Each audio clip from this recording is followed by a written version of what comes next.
조이지가 나네요. 우리 옆에 있는 친구들과 한번 이렇게 인사 나눌까요? 메리 크리스마스. 아직 메리 크리스마스까지는 안 됐는데 분위기가 너무 성탄절이죠. 어저께 임원들이 나와서 10시 10분? 10시 10분까지 밤 10시 10분까지 아주 늦은 시간까지 이렇게 다 꾸며줬어요. 너무 예쁘죠? 우리 임원들에게 한번 수고했다는 격려의 박수. 네, 너무 수고 많았습니다. 오늘은 어미 명하노니라는 제목으로 함께 말씀을 나누고자 합니다. 오늘 본문 말씀 디모데후서예요. 우리가 지난번에 배웠던 것처럼 디모데 전서와 후서는 사도 바울이 마치 아들처럼 자신이 귀하게 여기는, 그렇게 아들같이 여겼던 목회자 디모데에게 쓴 목회자로서의 조언과 권면을 주는 목회 편지입니다. 그 중에서도 디모데후서는 특별하다고 말씀을 드렸어요. 왜냐하면 사도 바울이 네로 황제에 의해서 이 순교를 당하기 1년 전쯤에 썼던 편지가 바로 이 편지고 유서와 같다라는 말을 전에 말을 했던 것 같습니다. 기억나시는 그런 분들도 있을 거예요. 사도 바울은 영적인 아들 디모데에게 첫 번째 편지, 그러니까 디모데전서 이 첫 번째 편지 끝부분에 명령을 했었죠. 그래서 이렇게 말을 했습니다. 우리 한번 디모데전서 6장을 다시 한번 찾아볼까요? 우리 전에 배웠던 그 말씀입니다. 디모데전서 6장 11절부터 14절 말씀 우리 같이 한번 읽어봅시다. 11절부터 14절 말씀 시작. 오직 너 하나님의 사람아, 이것들을 피하고 의와 경건과 믿음과 사랑과 인내와 온유를 따르며 믿음의 선한 싸움을 싸우라. 영생을 취하라. 이를 위하여 내가 부르심을 받았고 많은 증인 앞에서 선한 증언을 하였도다. 만물을 살게 하신 하나님 앞과 본디오 빌라도를 향하여 선한 증언을 하신 그리스도 예수 앞에서 내가 너를 명하노니 우리 주 예수 그리스도께서 나타나실 때까지 흠도 없고 책망받을 것도 없이 이 명령을 지키라. 아멘. 이 말씀 기억나죠? 오직 너 하나님의 사람아 라고 하면서 명령을 아버지가 아들로서, 그리고 선임 목회자가 후배 목회자에게 하는 그 권명과 명령을 엄중히 하나님과 예수님 앞에서 명령을 했었죠. 예수님이 다시 오실 때까지, 세상 끝이 나는 그날까지 흠도 없이 책망받을 것도 없이 믿음의 선한 싸움을 싸우고 영생을 취하라 라고 명령을 했었어요. 그런데 바울은 또다시 두 번째 편지 디모데후서, 이 두 번째 편지 끝부분에 명령을 하고 있습니다. 우리 한번 본문 말씀, 디모데후서 4장이죠. 본문 말씀 1절을 읽어보도록 하겠습니다. 1절입니다. 같이요. 시작. 하나님 앞과 살아있는 자와 죽은 자를 심판하실 그리스도 예수 앞에서 그가 나타나실 것과 그의 나라를 두고 엄히 명하노니. 아멘. 자, 우리 디모데 전서와 디모데 후서의 말씀을 한번 비교해 볼까요? 제가 하나를 PPT 한번 첫 번째 띄워주시면, 디모데 전서, 전에 우리가 배웠던 디모데 전서 6장 13절을 보면 만물을 살게 하신 하나님 아빠, 여기에 보면은 쭉 하나님이라는 분이 나오시고 그 뒤에 그리스도 예수 앞에서라는 말입니다. 그리고 디모데후서 4장에도 보면은 하나님 앞, 그리고 그리스도 예수 앞에서 똑같죠. 그리고 내가 너를 뭐한다? 명한다. 두 번째 디모데후서 4장에는 엄히 명한다 이렇게 말하고 있습니다. 거의 똑같죠. 하나님과 예수님 앞에서. 그런데 디모데 말씀과는 조금 비교해 봤을 때 조금 더 강조하고 있다는 것을 볼 수 있습니다. 그냥 명하는 정도가 아니라 엄히 명한다라고 말하고 있고, 예수 그리스도가 나타나실 것과 그가 나타나실 것과 그의 나라, 그분의 나라를 두고 엄히 명한다라고 말하고 있죠. 자기가 곧 죽게 될 것을 직감하고 있는 이 바울은 디모데에게 자신의 모든 것을 걸고 마지막 당부이자 마지막 엄한 명령을 하고 있는 겁니다. 그럼 바울은 무엇을 명령했을까? 이 두 가지를 명령했어요. 자, 따라해볼까요? 첫 번째, 말씀을 전파하라. 두 번째, 경책하며 경계하며 권하라. 한번 따라해보세요. 기억 안 나죠? 다시 경책하며 경계하며 권하라. 네, 우리 이것이 2절 말씀에 다 나와 있습니다. 2절 말씀을 한번 같이 읽어볼까요? 시작. 너는 말씀을 전파하라. 때를 얻든지 못 얻든지 항상 힘쓰라. 범사에 오래 참음과 가르침으로 경책하며 경계하며 권하라. 이 두 가지 명령을 내리고 있는 겁니다. 말씀을 전파하라. 그리고 경책하고 경계하고 권하라. 말씀을 전파하되 어떻게 전하라고 하고 있냐? 항상 힘쓰라고 말하고 있습니다. 그리고 경책하고 경계하며 권하되 범사에 그렇게 하라 라고 말하고 있는 겁니다. 말씀을 전파하는 것은 알겠어요. 우리가 말씀을 전파하는 삶을 살아야 되는 건 알겠죠. 그런데 경책, 경계, 권한다는 뜻은 지금 이렇게 나와 있죠. 제가 앞에 미리 띄워주시긴 하셨는데 자 한번 보세요.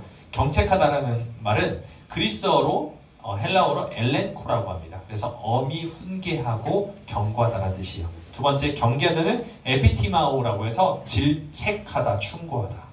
그리고 세 번째 권하다라는 말은 파라칼레오, 권면하다라는 말입니다. 성경은 분명히 말씀하고 있어요. 목사는 성도에게, 목사는 여러분에게 마냥 잘해주고 좋은 말 해주는 사람이 아니에요. 말씀을 전파해야 되고요. 말씀 안에서 훈계하고 그것도 엄히 훈계하고 질책해 할 때도 있고 충고해야 될 때도 있고 권면하는 사람이라고 분명하게 말하고 있습니다. 바울은 디모데에게 이렇게 하되 항상 범사의 모든 상황 가운데 최선을 다해서 이렇게 하라고 말하고 있는 거예요. 그것도 하나님과 예수 그리스도 앞에서 엄히 명령하는 명령이 바로 이거예요. 전파하라. 경책하고 경계하고 권하라. 이걸 말하고 있죠. 근데 우리는 어때요? 이 명령을 잘 듣고 또 그 명령에 따라서 살아가고 있나요? 우리 함께 3절과 4절 말씀을 읽어보도록 하겠습니다. 3절, 4절. 자, 한 목소리로 다 함께 읽겠습니다. 시작. 때가 이르리니 사람이 바른 교훈을 받지 아니하며 귀가 가려워서 자기의 사욕을 따를 스승을 많이 두고 또 그 귀를 진리에서 돌이켜 허탄한 이야기를 따르리라. 아멘. 바울은 분명히 말해요. 때가 이를 거야. 근데 그때에 사람들은 뭘 받지 않을 거야?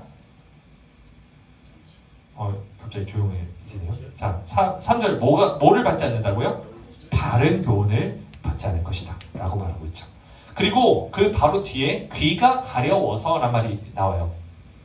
귀가 가렵다라는 말은 우리가 귀가 가렵네 막 이렇게 하면 뭐죠? 다른 사람들이 뒷담화하는 거잖아요. 근데 여기서 말하는 표현은 좀 달라요. 그때 귀가 가렵다는 것은 내가 듣고 싶은 말을 듣고 싶어 한다는 거예요. 내가 듣고자 하는 말만 듣고 싶어 한다라는 말을 이렇게 귀가 가려워서 라는 말로 표현하고 있는 겁니다. 3절 말씀을 쉬운 성경 번역으로 제가 준비를 했어요. 한번 같이 볼까요? 자, 앞에 보시고 제가 읽어드릴게요. 사람들이 참된 진리는 들으려고 하지 않고 오히려 자기들을 즐겁게 해주며 마음에 드는 말만 하는 선생들을 찾으려는 때가 올 것입니다. 자, 정말 무서운 말이죠. 사람들은 누구나 내가 듣고 싶어 하는 말만 듣고자 하죠. 잔소리 듣기를 좋아하는 사람은 없을 겁니다. 그렇죠? 우리 태연이 엄마가 잔소리하면은 진짜 감사합니다. 진심으로 감사해요. 고마워요. 어떻게 됐어 알겠다고 이렇게 하지 않아요? 그건 아니야? 미안해. 내가 너무 너의 인격을 무시했니? 자, 우리 재경이 어때요? 엄마가 뭐라고 하면은 뭐라고 해요? 잔소리하면? 잠시만요. 듣고 있어요. 가만히 있어요? 예. 예, 어머니 알겠습니다. 훌륭합니다. 좋아요. 우리 주연이 어때요? 엄마 아빠가 잔소리 그러면 예 아버님 이렇게 해요? 아니면 어떻게 해요? 됐다. 무시해 나왔어요. 그렇죠? 솔직히 잔소리를 좋아하는 사람은 없습니다. 듣기 좋아하는 사람. 그렇죠? 나에게 그것이 도움이 될 거라는 것은 분명히 알아요. 나를 사랑해서 해주는 말이고 나를 위해서 해주는 말은 알지만 듣기가 싫어. 이것이 우리의 본능이죠. 남이 나에게 충고랍시고 하는 모습을 보고 있자면 왠지 모르게 잘난 척하는 것처럼 느껴지기도 하죠. 그래서 속으로 너나 잘하세요 이렇게 하는 생각이 들고 얼굴은 점점 굳어져 버리는 경험을 한 번쯤은 했을 겁니다. 나를 생각해서 하는 진심 어린 친구나 아니면 부모님의 그 진심 어린 충고도 괜히 듣기 싫은 것이 사실이에요. 하지만 세상 사람들은 이 정도에 그치지 않고 3절을 보면 진리 자체를 거부하기에 이르렀다는 겁니다. 예전에 목사님도 아버지 목사님이거든요. 아버지를 따라서 노방전도를 했던 적이 있어요. 노방전도가 뭔지 아나요? 길거리 나가서 하는 겁니다. 근데 중학교 때였어요. 여러분 나이쯤이었어요. 근데 그때 한 주에 한 번씩 저는 이제 광명시에 살았거든요. 개봉역에 나가서 1호선 개봉역 앞에 나가서 사람들이 엄청 많아요. 막 드나듭니다. 막 사람들 엄청 많고 눈이 오나 비가 오나 이제 확성기, 메가폰이라고 하죠. 확성기를 들고 1시간 이상 예수천당 불신지옥 막 이렇게 나눠주고 전도지 나눠주고 아버지 따라서 그렇게 꽤 오랜 시간 꾸준히 그것을 했던 기억이 있습니다. 그런데 그때는 참 희한하게도 제 아버지에게 사람들이 다가와서 하나님 믿으려면 어떻게 해야 돼요? 라고 물어보기도 하고 난 너무 죄가 많은데 나 같은 사람도 천당에 갈 수 있습니까? 이렇게 말하면서 회개하기도 하고 영접 기도를 하는 사람들도 있었어요. 그래서 교회에 나오는 사람들도 있었습니다. 근데 지금은 어떻죠? 여러분 지금은 어때요? 노방전도를 하려면 곧장 사람들이 전화부터 들죠. 그리고 신고를 해버립니다. 구청 직원이 나옵니다. 구청 직원이 예수님 믿으면 어떡합니까? 라고 말하나요? 아니요. 아저씨 빨리 가세요. 이렇게 말하죠. 진리에 대해서, 복음에 대해서 듣고 싶어하는 사람이 별로 없어요. 반면에 자기가 관심 있어 하는 것에 있어서는 많은 돈이나 시간을 투자해서 수강을 하거나 가입을 하거나 구독을 하죠. 이처럼 많은 사람들은 자기의 사욕을 따르는 그런 스승을 많이 두지만 진리는 따르지 않고 오히려 진리에서 벗어난다는 것이죠. 하지만 진짜 문제는 이것이 아니에요. 진짜 문제는 따로 있습니다. 내 귀에 달콤한 말만 듣고자 하는 이 세상의 문화는 이 교회 안에도 우리 안에도 깊숙이 들어가 있다는 겁니다. 이 땅의 수많은 교회들이 사도 바울이 명령하는 그것을 제대로 따르지 않고 살아가요. 1절과 2절의 말씀, 곧 하나님의 말씀을 전파하고 항상 모든 일에 경책하며 경계하고 권하는 일에 있어서 소홀히 하고 있어요. 오히려 많은 목사님들이 성도들이 듣기 좋아하는 말만 골라 하고요. 성도들은 듣기 싫은 말을 하는 교회를 떠나가고 있어요. 싫은 말 하기를 꺼려하고 싫은 말 듣기를 꺼려합니다. 성도들로 하여금 하나님의 말씀대로 살지 않으면 믿음이 점점 퇴보하고 영적으로 죽게 돼서 하나님과 전혀 상관없는 그런 존재가 되어버린다는 사실을 분명하게 깨우치게 하고 엄히 훈계하고 경고하고 또 언제는 질책하기도 해야 하건만. 그래서 주연아, 주연아, 태연아, 네 이렇게 하면 안 돼. 이렇게 살면 안 돼. 라고 어떤 데는 쓴소리를 해야 하건만 그냥 이런 말을 듣기 싫어한다는 이유 때문에 이런 메시지를 멀리하고 축복받으세요, 은혜 받으세요, 평안하세요, 기뻐하기 바랍니다, 형통하기 바랍니다, 이런 주제만을 언급한다면 이것은 바로 바른 교훈을 버리고 진리에서 벗어난 것이라는 것을 분명히 지금 성경은 말하고 있는 것이죠. 우리 4절 말씀을 다시 한번 읽어보겠습니다. 4절 같이 읽어보겠습니다. 시작. 또 그 귀를 진리에서 돌이켜 허탄한 이야기를 따르리라. 아멘. 여기서 말하는 허탄한 이야기는 뭘까요? 허탄한 이야기. 이것을 헬라어로 한번 발음해볼까요? 미토스. 미토스. 여기서 미트가 나온 거예요. 영어의 미스. 뭔지 알죠?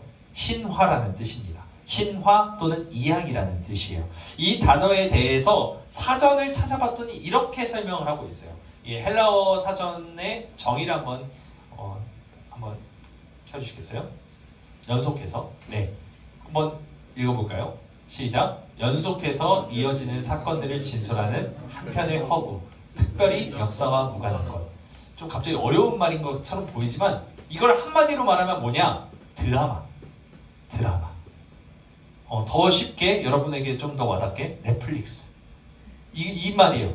한 단어로 그거예요. 지금 수많은 사람들이 넷플릭스나 디즈니 플러스 같은 이런 컨텐츠에 빠져 살고 있죠. 여러분 오늘은 무슨 드라마 무슨 영화 볼까 하면서 리모컨을 똑딱거리고 있어요. PPT 한번 넘겨주시면 이런 표를 제가 좀 가져왔어요. 쇼폼 대 OTT 플랫폼. 쇼폼은 뭐 유튜브, 틱톡, 인스타그램 같은 거고 OTT 플랫폼은 넷플릭스, 디즈니 플러스 이런 것들을 말합니다. 한국 사람들은 한 달에 약 56시간, 이거 두 개를 합친 거예요. 56시간 정도, 그러니까 하루에 약 2시간 정도를 유튜브나 넷플릭스를 보는데 시간을 쓰고 있다는 겁니다. 여러분, 이것뿐만이 아니에요.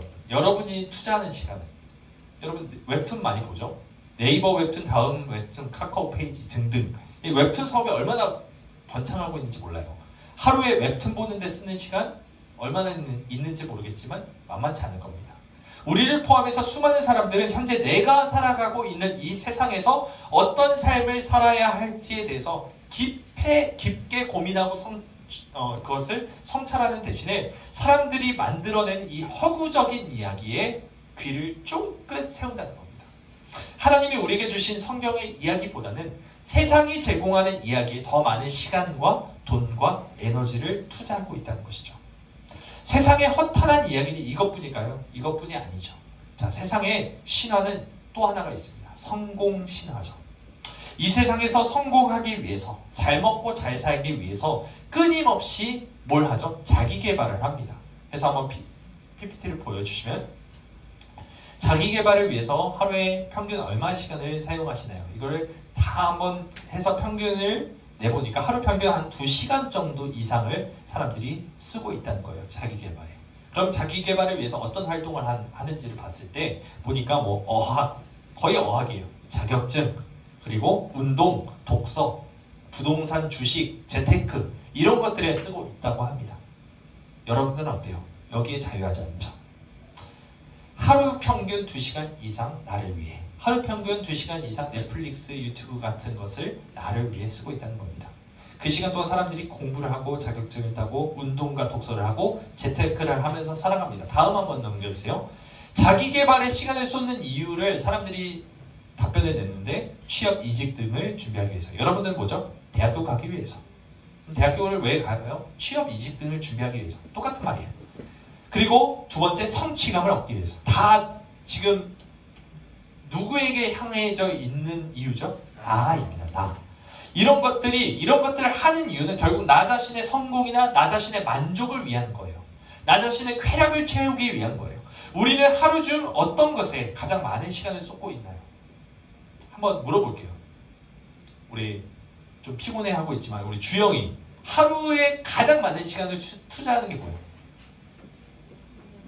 자, 잠자는 거 빼고 내가 하는 것 중에 뭐 자는 것도 하는 거였겠지만 그거 빼고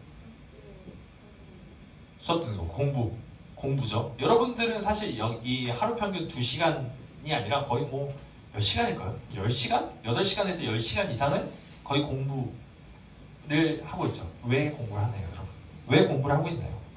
내 한 달 용돈 중에 과연 어떤 것에 가장 많은 것을 쓰고 있나요?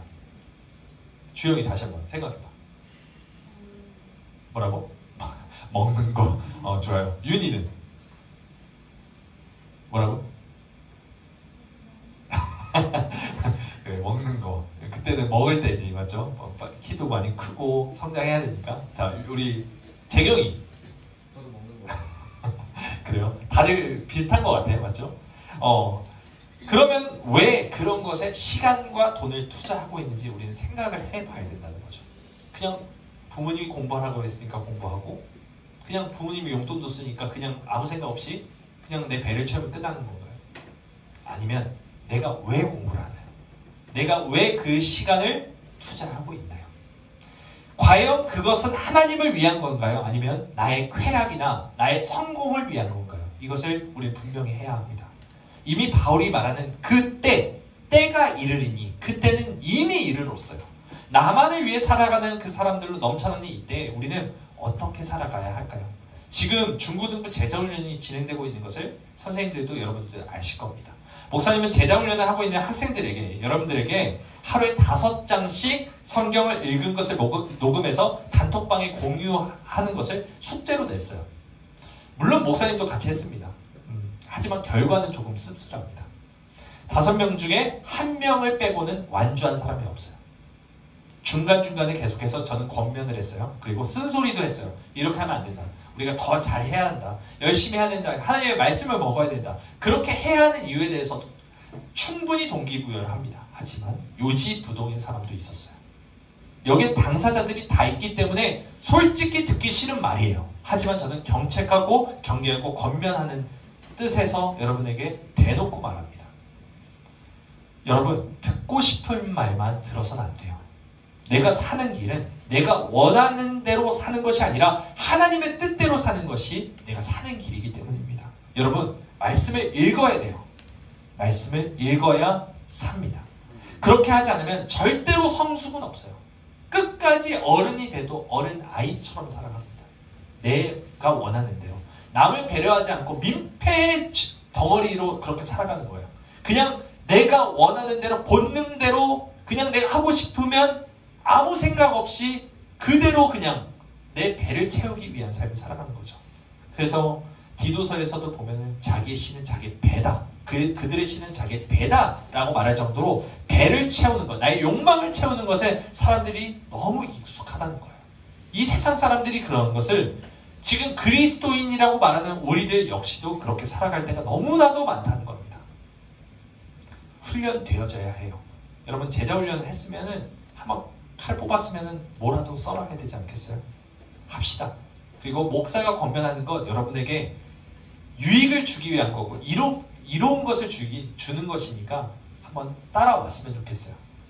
오히려 점점 여러분들이 이 세상 가운데 빠져들게 되면은 오히려 점점 믿음이 약해져서 죄에 빠진 채 내가 과연 세상 사람인지 하나님의 사람인지 그것을 분간하기 어려운 지경에까지 이릅니다.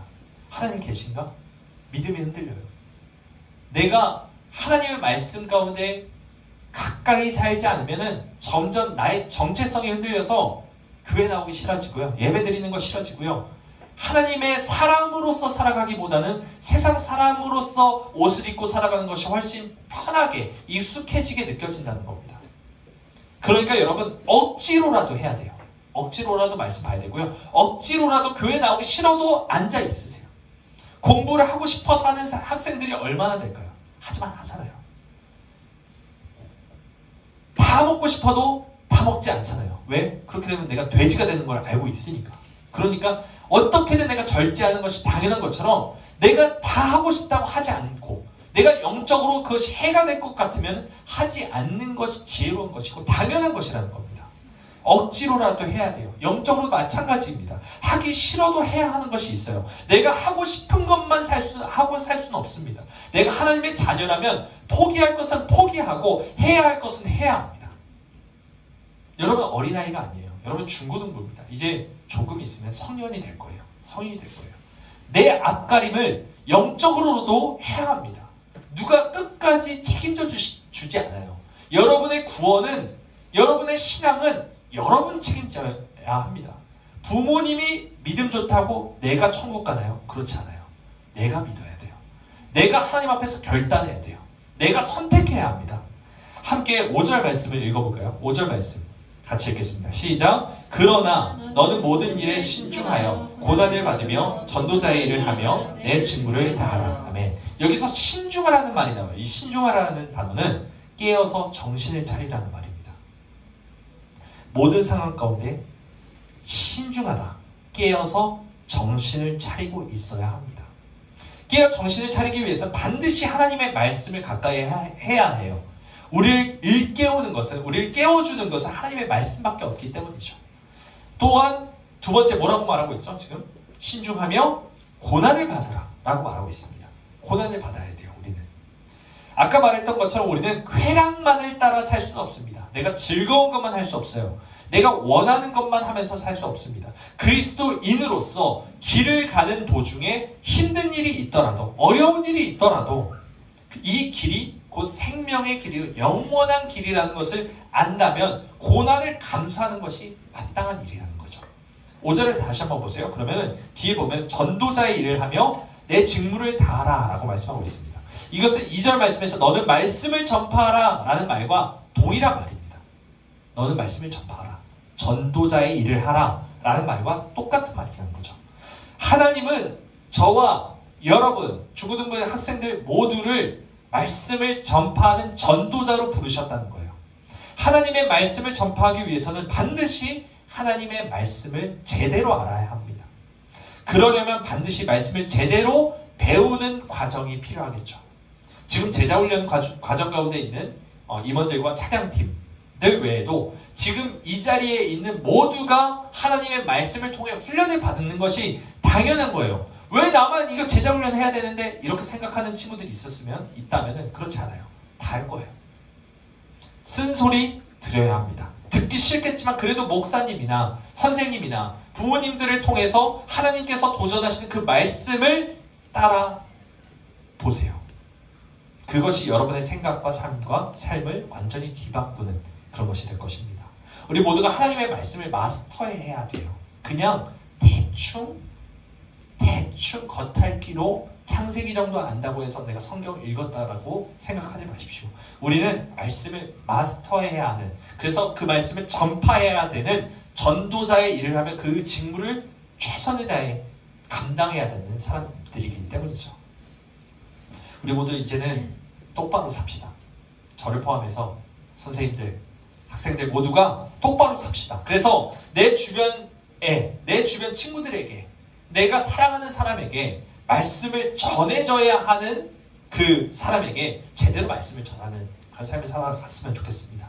책임감과 성실함, 정직함을 잊지 않고 예수 믿는 사람은 이렇게 다르다는 것을 우리의 삶과 우리의 인격을 통해 증명해내는, 그래서 전파해내는 저와 여러분 모두가 되기를 주님의 이름으로 간절히 소망합니다. 아멘. 우리 찬양